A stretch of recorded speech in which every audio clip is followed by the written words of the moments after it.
ಶ್ರೀ ಗುರುಭ್ಯೋ ನಮಃ. ಹಿಂದಿನ ವಿಡಿಯೋದಲ್ಲಿ ಉದರದ ಕರ್ಮ ವಿಪಾಕವನ್ನು ನೋಡಿದ್ವಿ.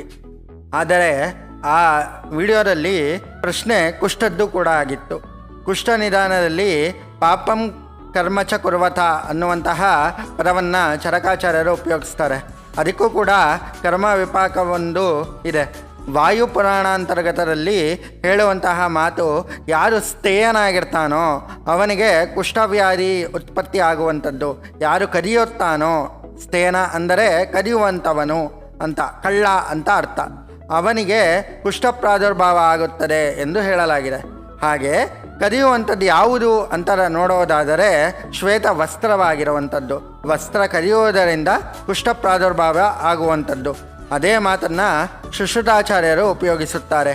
ಪ್ರಸಂಗಾತ್ ಗಾತ ಸಂಸ್ಪರ್ಶಾತ್ ನಿಶ್ವಾಸಾತ್ ಸಹ ಭೋಜನಾತ್ ಸಹ ಶಯ್ಯಾಸನಶ್ಚಾಪಿ ವಸ್ತ್ರಮಾಲ್ಯಾನುಲೇಪನಾತ್ ಕುಷ್ಠಂ ಎಂದು ಕುಷ್ಠ ನಿಧಾನದಲ್ಲಿ ಶುಶ್ರುತಾಚಾರ್ಯರು ಹೇಳುವಂಥದ್ದು. ವಸ್ತ್ರ ಮಾಲ್ಯಾನುಲೇಪನಾತ್ ಅನ್ನುವಂತಹ ನಿಧಾನ ಶುಶ್ರುತರು ಕುಷ್ಠದಲ್ಲಿ ಉಪಯೋಗಿಸುತ್ತಾರೆ.